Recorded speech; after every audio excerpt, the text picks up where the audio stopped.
Hello and welcome to Channel Sport this morning. It's great to have you join us again. I am Tayo Salam. This is what the show looks like.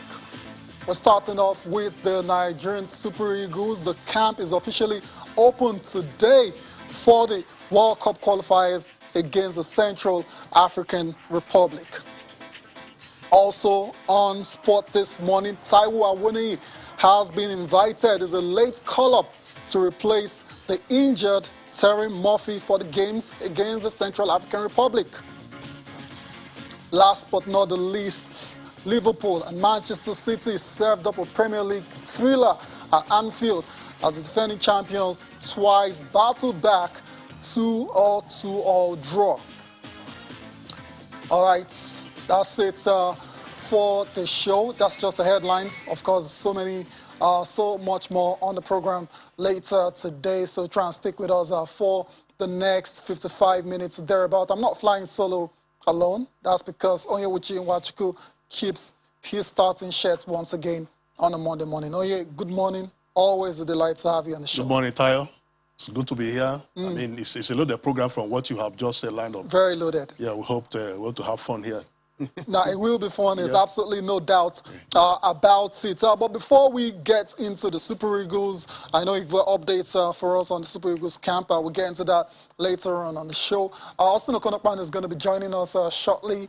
But before then, let's tell you about the record breaker in the NFL. It's none other than Tom Brady. Tom Brady has broken the league's career passing yards record in his return to Boston. That was early this morning. Of course, you know Tom Brady, arguably the greatest player of all time when it comes to the NFL, and is now managed to eclipse Drew Brees' record of 80,358. Brady broke the record with a 28-yard completion on a crossing route to wide receiver Mike Evans. That was in the first quarter of the match against the New England Patriots. In the end, Brady finished with 22 completions on 43 attempts, totaling 269 yards, and the Buccaneers' 19-17 victory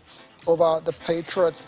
Anytime you mention Tom Brady, you talk about the Patriots because that's where he really earned his name, made his name, 6 NFL titles, spent 20 years there, but now he's moved on to greater things and is still winning. Yeah, I mean, Tayo, it's heartwarming when you see sportsmen and women break records because the game is all about records. It inspires them.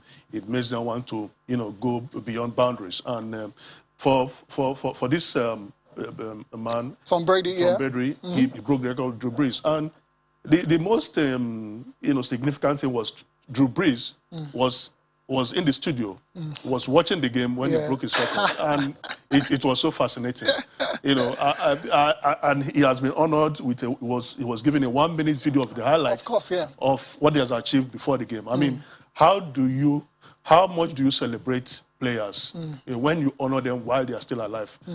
I keep on saying it. We need to learn a lot. I'm happy that we are watching this. We are seeing how organizations, clubs, national teams celebrate players. It's not all about money all the time. Nope. But sometimes the emotional aspect, it makes them give their best. When you appreciate what they have done for the game. And for this man, I mean, you will look at it and remember it for a very long time.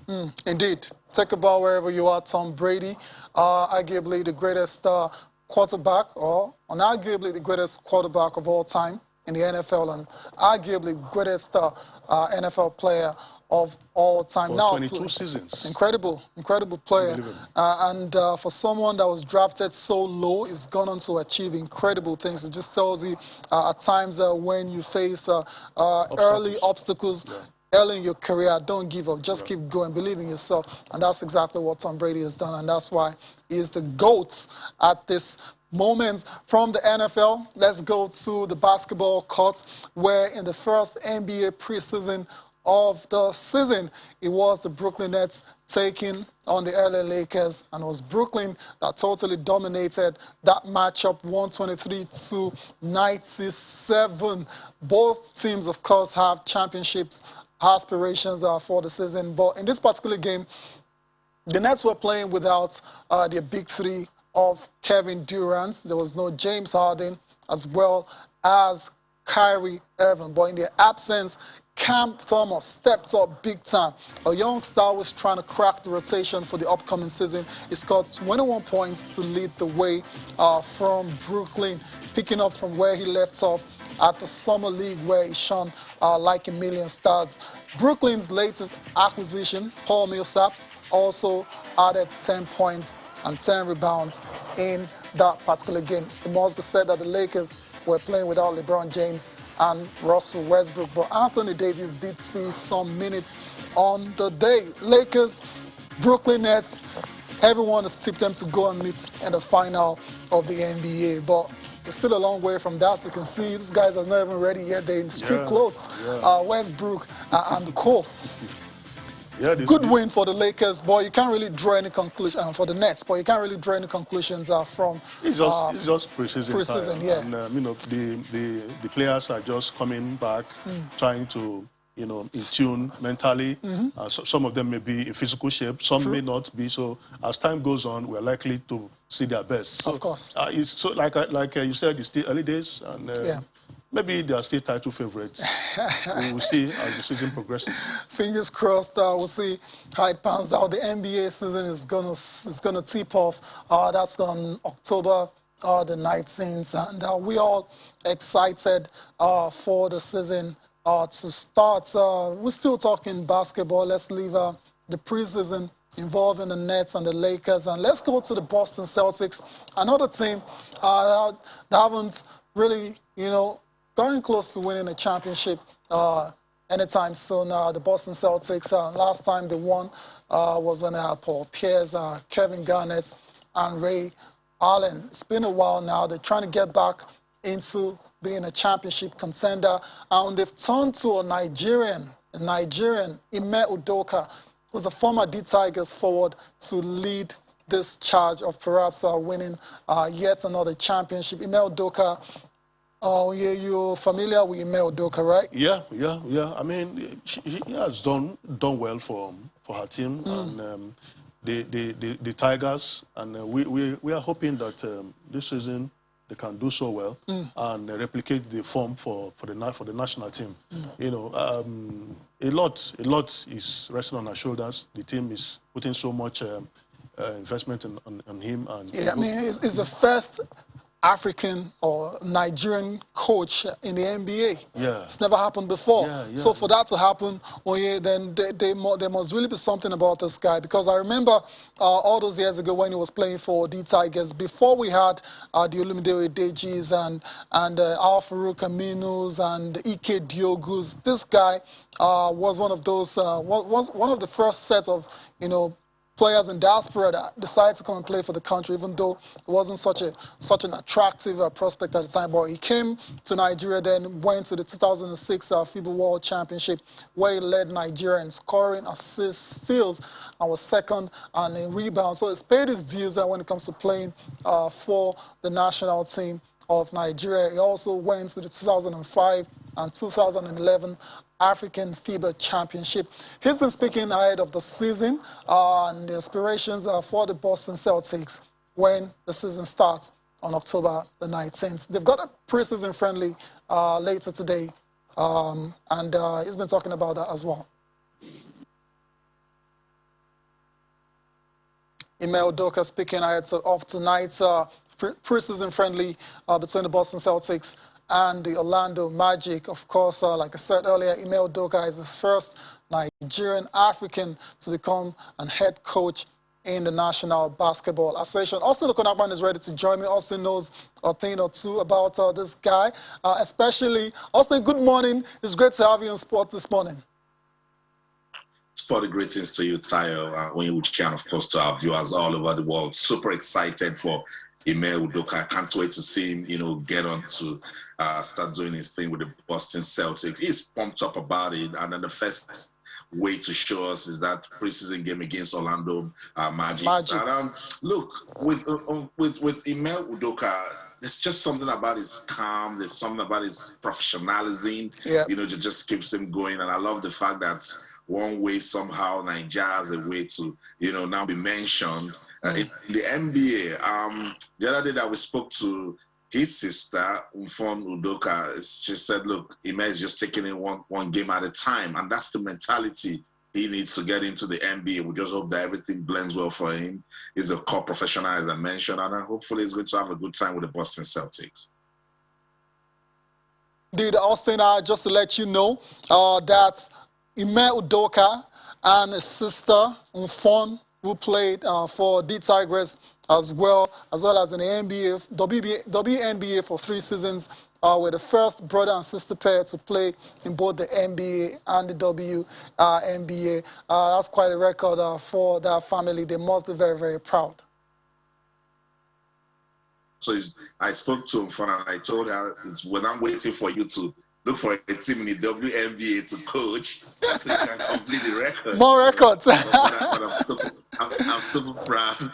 I'm super proud of Umfon and then Ime. And look, it's beautiful. It's beautiful. Whenever I look at Ime Udoka and I look, really, he's now the coach of the Celtics. Incredible. It just brings back memories of when he used to be a player and then, came back, tried to do 1 or 2 things, I think with the San Antonio Spurs as an assistant. And then now he's the coach of the Boston Celtics. It just goes to tell you that impossible is nothing, that we can actually achieve our goals. Somehow, some way, when you look at our sports personality, they inspire. They are beautiful stories, You just spoke about a beautiful record of siblings, that some other siblings who are in sports can also jump up and then be inspired with that. So shout out to Ime Udoka and Umfon Udoka, and we just hope that they continue to rep Nigeria and in any way that they can with basketball. Indeed, spot on. Now we're not leaving basketball just yet. We're still talking about Nigerians that are doing great things or that are about to do great things in the NBA. Let's talk about Precious Achiuwa right now. Austin, I'm going to come back to you after we listen to Precious. Precious got traded from the Miami Heat in the offseason to the Toronto Raptors, where we know there is Masai Ujiri as well too. And forward, he's ready to make an immediate impact with the Toronto Raptors. Let's take a listen to him. You're welcome back to Channel Sport this morning. Austin Okonakman is still with us. Austin, quick one on Precious Achiuwa. Got traded from Miami after his rookie season. Now he's teamed up with the Toronto Raptors, and thankfully he's got Masai Ujiri to guide his career going forward. That's right, Tayo. At the Heat, he was just a rookie, needed to get some NBA experience. Got that now he's into the Raptors. I remember when he was going to the Raptors, he was told that there were no positions, but Precious is not having that. And I'm glad that he used the word confidence in that interview. He said, look, that what he has going for him is that he's confident. And if you look at him, he's just 21, built like a rock, strong and efficient with the ball. And the fact that he's got a Nigerian mentality. Whenever you look at Precious and his vibes, even on social media, you could tell that this is some guy that is out there who wants to just get results. And I'm rooting for him with the Raptors. And you just mentioned Masai Ujiri, backing him up. He will definitely do something big. And I just hope that he comes out of this season with good numbers. Another problem might be injuries, but I'm sure by now, with his experience in the NBA, he will know how to get on with it. And just in case anyone wants to quickly write the Toronto Raptors, we'll say, hey, wait a minute. These are NBA champions about 2 or 3 years ago. So they might just have that mentality coming back and can stun anybody in the NBA this season. So yes, because we've got Precious Achiuwa in there, we're rooting for the Raptors. You can say that again. All right, Austin, still hang on for a minute. Of course, you're with us for the rest of the show. Let's move on from Precious and basketball and give you updates coming from Eco Football Ignite Soccer Stars, where the Lagos State Football Association has reaffirmed the support for that particular situation. The Football Association says it will continue to collaborate with programs aimed at discovering the best players from the grassroots and harness them to become world beaters in the future. About 250 footballers between the ages of 15 to 18 are currently taking part in the exercise at the legacy pitch of the National Stadium as in Surulere, Lagos. 120 exceptional talent will be selected after the camp. I mean, football, when it comes to that sports in the country, there's talent everywhere you turn. If you just step out right now, oh yeah, and you see what's going on just behind the office, there's football talents all over the place. Very true, Tyler. Absolutely. I mean, a state like Lagos, you have Kaduna, Jos, Owerri, Enugu, everywhere. You have talents, you know. So, and in the past, great players have emerged from this kind of tournament. The likes of Lee Stephen Keshi, Aaron Wosu, all of them were products of such tournaments, the Principal Cup, and the rest. So I think it's a good one for the Lagos State FA, affirming their support for any tournament, you know, geared towards discovery of talents. Talents, of course. You know, that's what we need.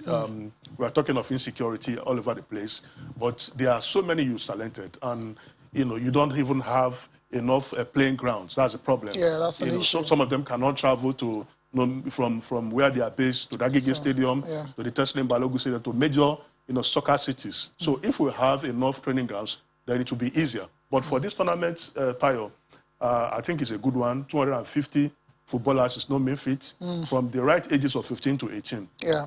So we hope that some of these talents, discovered from this tournament will graduate, and there will be, like you said, a structure put in place to monitor their progress.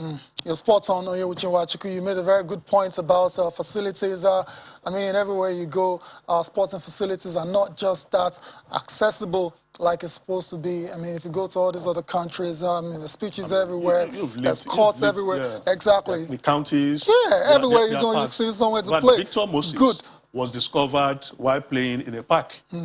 If you read the history, it was discovered while playing in a park, just playing what we call street football or jump football. Was discovered. So there you go. We should make arrangement for facilities all over the place. We have 774 local governments. There should be facilities. That will stop every form of insecurity, because these youths have a lot of energy to burn. And I was listening to a program on this channel when the former Minister of Education said, if you don't keep them busy, they will keep you busy. Indeed. All right, let's go ahead and listen to Dotun Cook. I was a member of the Lagos State Football Association, talking more about the Ignite Soccer Stars tournament. This will be more in identifying more exceptional talents that we've not been able to capture during our own normal programs. And we're identifying to leverage on the organizers' pedigree in our football development policy. We've told them we want age category, and they've aligned with it from ages 15 to 18. But our own interest is between 15 and 16 in this program, because we have our Eco Football program, which is under 16. That's where we have more interest to see and be able to see exceptional talents that we can support them as well. Ignite Soccer Stars was born out of Ignite Megastars, which is a platform set up to discover, develop, and promote grassroots talent in diverse sporting fields. So not just in football, although we are starting with football, but we're still going to look into basketball and other team sports. We're going to identify talent that we can build, raise, and also send outside the country to represent us in sports events. But we're also going to achieve character development and formation, because we believe that it's not just about what you know how to do, your technical skill. You have to become a better person also while you do it. So character formation is also something that is important. Austin, you're very big on grassroots sports, football, tennis, table tennis, name it, and the importance of situations like this cannot be overemphasized. Tayo, we need to keep, pushing out programs such as this. And I love when the guy said it's not just about the sport, but character formation. And that's what we do with the Channels International Kids Cup. We let these kids know that it's not just coming out to play football, but it's also building superstars. And the only way they can do just that is when we combine football and education. So character formation is very important because we've got a lot of values in sports that we must, imbibe in kids to make them better people in their communities. So I just hope that this Ignite Soccer Stars will live to its objectives. When you mentioned infrastructure, that's a perpetual problem we have. You also mentioned monitoring of these talents because it's just obvious. Each time you see a grassroots program, the talents are always there. The kids are excited to come out because at this level, just look at them. They're young. The talent is raw. It's boiling. They want to express it. All they want is a platform. And this is a platform. We just hope that it is a platform that is structured, that's got good policies to guide it, so that it's just become one of those competitions where they brought out kids to play football, and then after that, what's next? They've highlighted that their objective is also to take kids out of the country. And I say sometimes, let's calm down with just wanting to take talent out of the country. Let's fix talent back home first. If you love home, you can only take what you have from your home country abroad. And then when you show them that you can go international, it's not working for you anymore, you come back home. But when we don't have the structures, when we don't have platforms, when we don't have the leadership to guide such, then that's why you see everybody just wants to go out of the country. I remember growing up back in the day in Festac Town, the FHA, they have structures where they put parks and playgrounds. You go there now, they're no longer there. Sold or they're being used as where people come for recreation or leisure. Look, I worked in my community. I walked around Camden about 3 weeks ago. The number of parks and open spaces where kids can just come, play football. I counted something so vast. You can see like 10 different goalposts. And it's just community at community stage. So now that we're beginning to see new presidents, now that the Ministry of Youth and Sports Federation are saying that they want to make sport a business, they want to put it into the policy, these are things we must start doing because development starts at this level. The grassroots. Your spot on Austin. There's no two ways about it, and there's no shortcut to this kind of success that the country deserves when it comes to sports. Still talking about Nigerian sports, let's come back home and listen to the sports minister who's been highlighting and telling one that cares to listen that welfare is such an important part, the top priority of his administration as welfare for Nigerian athletes. They will look at how we can develop grassroots football. Look at how we can have either it's health insurance or life insurance for our footballers. On the whole, they will look at how football can be run as business in this country. Not government business, but business and business. Because there's a value chain in football, and we want to tap into it. Hope that eventually when the national sports policy come in place, there's a special part of that policy that argues for the setting up of a welfare grant system that takes care of active athletes, but also retired athletes. What we have done in the last 2 years is to make a statement and signpost the future. I can reel off a number of retired footballers, dead and alive, and athletes that through the ministry we have been supporting on a monthly basis from the ministry. As the Honorable Minister of Youth and Sports Development, Sunday Diary, speaking on the 10-year plan to develop football in the country. A couple of weeks ago when Infantino was in the country, the president directed the authorities to map out a 10-year plan to develop the sport, and there's a committee in place. I know whenever you hear committee in this part of the world, alarm bell starts to ring because you're not convinced. But the minister right there is detailed everything, or the goals and objectives of this particular committee, and you have to say it's spoken very well. Yeah, Tayo, he has spoken very well, but the challenge, Tayo, is that it's not for want of committees. Yeah. It's not for want of policies. I recall that when President Goodluck Jonathan was in charge, you know, there was a kind of retreat. He gathered notable administrators, sportsmen and women, former footballers, icons. They came to Abuja. They gave their recommendations, and you know, nothing was done. We've had this kind of issue in the past. People coming together, the best brains, and they came up with recommendations. We are not we are not lacking recommendations. No. It's implementation that is always the challenge. You know, for the Honorable Minister, he's a brilliant man, he has done well. I think instead of wasting time and all these things, they can just look at some of the policies that have been put together before and add one or two things and move forward. But my worry, Tayo, is that the Honorable Minister is part of an administration that will perhaps in 2 years be out of government. Yeah. We don't know if it's going to be retained by the man who's going to be the president or not. These policies are always short-lived.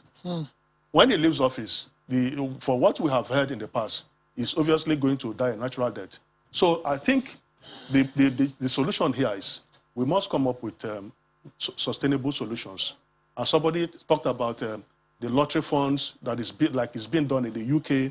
These are funds that can stand the test of time, that will always be available, accessible to the athletes, to whoever wants it, to support them during competition, out of competition, support their training.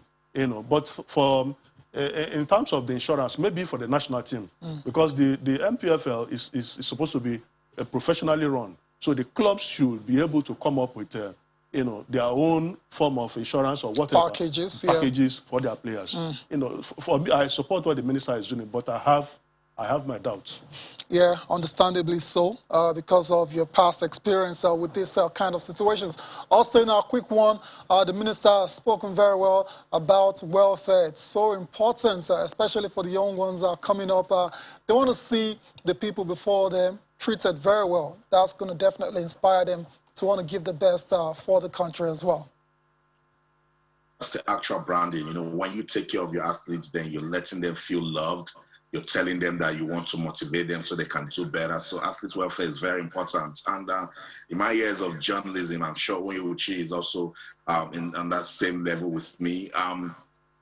There's no time you don't hear athletes complain about welfare. Yeah. And every time they talk to me about it, I'm saying, how do we not expect this guy or this lady to go out there and impress? So this working committee, they have a lot to do, and we just hope, we pray. This time around, it will go beyond paper. It will go beyond just sitting down in a room and talk. We want to see action. We want to see them get to work. We want to see a committee from a ministerial point of view say, look, they gathered because from Danagogo, there was a committee. Solomon Dalong, there was a committee. Now Sunday Diary have a working committee. But the good thing about this working committee is that it was a presidential order. So we will monitor to ensure that they do everything that they say to us, particularly what they put on paper. So it's a good one. And I love the fact that the minister emphasized on athletes' welfare. He was at the Tokyo Olympics right into when he got the job. He was in Doha for the World Athletics Championships, can remember. So there the complaint started. He started hearing talks about athletes, you know, not being paid and then they're not motivated. Then he also saw it at the Tokyo Olympics, you know. Yeah. So that's a big problem and we must tackle it. I just want to wish this committee all the best. I see a lot of prominent Nigerians. I saw Austin Eguavoin, I saw Victor Ekpeba and some other sportsmen. They will bring in good experiences into this one and then we might just be out of this mess eventually.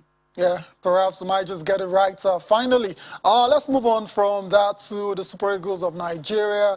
Of course, the World Cup qualifiers against the Central African Republic is on Thursday. That's the very first leg. And the players have started to arrive in camp. We're told Chidera Ejike is in camp and more are expected in the country today. A lot of them featured for the clubs late last night across the different leagues in Europe. The likes of Maduka Okoye, Victor Osimhen, they were in action in the Syria and the Dutch Eredivisie. But we're all expecting from today and tomorrow we get the full complement of the squad? Well, I don't really envy Ganatra and his backroom staff because you just said it. The game will be on Thursday at the Teslim Balogun Stadium. Today is Monday, so 3 days. And it's really nobody's fault because of certain issues, FIFA had to move, and it's a very tight schedule. Yeah. Every month from last month, September, October, November, they are qualifiers. So Raw has about 2 days. Some players will still come. We learned that Frank Onyeka of Brentford, Kevin Apagoma who plays in the Bundesliga. Hoffenheim. Yeah. All arrived last night. So maybe before now and the nightfall, we should get more players. And hopefully by tomorrow, they should do some form of training. Maybe before Wednesday, then you get the full squad. Yeah. Because some of them are going to travel today, some left last night, and by the time they get here, they need to recover from jet lag and all that before hitting the training ground. Yeah. Situation is far from ideal at all, but it is what it is, and that's what a lot of national team coaches have to deal with in this kind of situation. We need to go on a break now. We'll come back. We'll be telling you all about the latest invites to the Super Eagles of Nigeria ahead of those games against the Central African Republic. Join us again. Welcome back to Channel Sport this morning. Let's tell you that Awoniyi, the Union Berlin striker, has been called up to replace Moffi. That's for the Super Eagles of Nigeria ahead of the games against the Central African Republic. Austin, finally, Awoniyi gets his invite to the Super Eagles of Nigeria. I mean, he started the season on fire, and a lot of people wondered why it was being ignored. Thankfully, that's no longer the case now, even though you'd say it's a replacement, but then it's got his call-up. An inspiring story, Tayo. First, Moffi was called up to replace an injured player. He got injured, and now they've called up Awoniyi. So hopefully nothing goes wrong with Awoniyi. That's the end of the injuries. But this is so good. Well, because we've talked about it. When a player is doing well, particularly when we say we judge call-ups on current form, such a player should be called to the team. Now he's been called to the team. You've been given a chance, you need to take the chance. This is an opportunity to prove a point. And I love the fact that he's in fine form, he's scoring good goals for Union Berlin. And against Central Republic, if you get an opportunity to play Awoniyi, you just take it so that when next you're not being called up to the team, people can ask questions. I keep saying that's what Paul Ono actually did. When he got a chance to be in the team, he got into the team and bam, he was scoring goals for the team. So I just want to wish Awoniyi all the best. Against Central Republic, it shouldn't be much of a problem. We're only just looking out for the sort of blend and play that we expect from a top team as the Super Eagles of Nigeria. So good luck to Coach General and his team. Indeed, Awoniyi, 8 goals in all competitions, 5 and 7 in the Bundesliga. Scored twice again yesterday. Deserved call-up. Yeah, he deserves a call-up. We said it here that if you're going to use current form as a yardstick, then Awoniyi should be in the team. No disrespect to Moffi. He did well last season, but this season, I think he has struggled with a lack of form, and he's not been consistent. So based on that, originally I think Awoniyi should have been on the original list. But somehow fate has helped him. Moffi got injured and he's getting his opportunity. His chance, I hope he takes it because he's a player really in top form. Yeah, indeed, top form. Awoniyi has been capped on the 17, on the 20, on the 23 levels. Perhaps this might just be his first cap with the Super Eagles of the country. Austin, before we let you go, let's sum up what happened at Anfield for us. There was a classic there between the top 2 teams in the Premier League. 2-2 is how it ended between Liverpool and Manchester City. What a story, and this is why a lot of football fans worldwide love the English Premier League. It's so unpredictable. This was a classic of a game. That's the right way to describe it, Tayo. When Sadio Mane scored the first goal, I got up, let me take a drink. Time I got back, it was 1-1. And then what a beauty of a goal Mo Salah scored. Wow. And it was 2-2. That's how to end such a game, And it was an intense game. Both sides needed to prove points. And I think at the end of the day, they deserve to share the spoils. Beautiful match. I played in the English Premier League. And I just hope that we'll get to see good games as this in subsequent games, because if you look at the quality of this game, the way both sides played, you could tell that we're in for some season this season. Yeah, your sports on Austin now. We got to let you go now. Thank you very much for your time. And I got to tell you as well, too, that both coaches kind of agreed that a point for each side was the best result. Thank you very much, Austin. Perfect. Thank you so much. I always a delight to be on the show.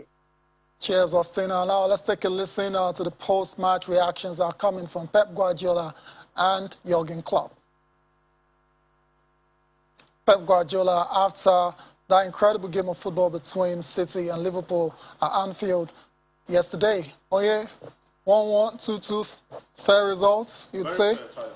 I think the special thing about a game of this magnitude is for the players, the star players, to rise up to the occasion, and that was what they did. Right. I mean, Mo Salah, Sadio Mane, Kevin De Bruyne, and Phil Foden. I mean, for Foden, especially since last season, he has been brilliant, exceptional, and he has continued in that form. That was what earned him a place in the England national team. So everybody was satisfied with the game. Both coaches, players, fans.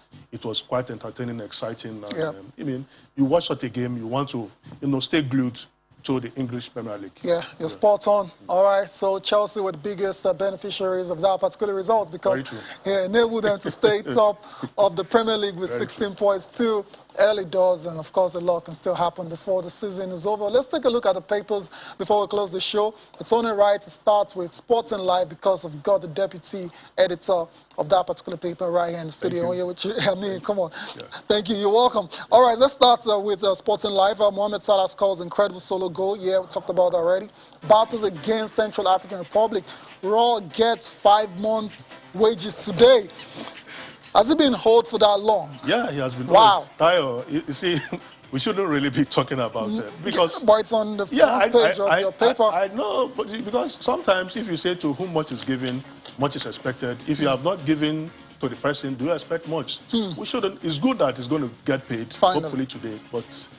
I think it shouldn't be news. Yeah, it shouldn't come to this. All right, fair enough. Yana just celebrates 25th birthday with a bang. Good to see him on the score sheet. Yeah, and he achieved the feat set by Austin Okocha and Obafemi Martins when they actually scored in their bad days while playing for Bolton Wanderers and Newcastle. Nice twist to that particular story for the senior man Kells. Ramos to make PSG debut against Angus. Ramos. You almost forgot it was signed in off-season by PSG. I stumbled on the story last weekend. Ramos has not played. He wanted to play, but the PSG medical crew said, no, we can't rush you. It's risky. But now he's going to play after the international break against Angers. So hopefully to see one of the best defenders in the world in action again. Indeed. Yeah. 2022 AFCON timing. Spalletti backs plot to stop Osimhen. What is that about? Yeah, Napoli president has been complaining since last week that the timing of the African Cup of Nations does not, help them, the clubs. Okay. And Spalletti, the coach, is backing him, saying that if they lose a player like Osimhen and Koulibaly from Senegal, the team is almost losing their quality. So they are complaining that, sometimes there should be a middle ground. These clubs pay a lot of money, but the national team is also important of the players. Exactly. Yeah, I don't think that there's much they can do about that. All right, let's go on to Complete Sports, our next paper for review. Raw, Onyeka Akpoguma arrive Eagles camp. Okay, we talked about that already. Awoniyi replaces injured Moffi. We talked about that already as well. To Bayern, Dortmund both interested, and Werner finally ending his goal drought that's lasted for a few months of Chelsea over the weekend as well too. There's also a very interesting story on Edison Cavani being open to a January move to Real Madrid. Interesting indeed. Sporting Sun was our last paper for review. Osimhen, Drogba is my role model. Obviously. Surprise, surprise. Yeah, obviously, from the way he plays, with a lot of power and pace, almost similar to what Drogba did in his playing career. So it's good. It's good that he has Drogba as his role model. Perhaps that could also propel him to become a world-class player. Why not? Drogba is a great role model for any young striker out there. Ahead of the Wilder trilogy, Tyson Fury cuts himself off his wife. Yeah. Maybe he's taking drawing a leave from Usyk, who left home 6 months before fighting. Got to focus. Yeah, got to focus. Got to focus on Deontay. He's still a very dangerous man, even though a lot of people feel Tyson Fury will just, you know, run over him yet again. But I don't think it's going to pan out that way this time around. That's it for the papers, and that's it for the show as well. Awoniyi, I want to thank you for your time. Thanks. Appreciate it. Thank you. Thank you all for watching as well. Enjoy the rest of your day. I am Tayo Salam.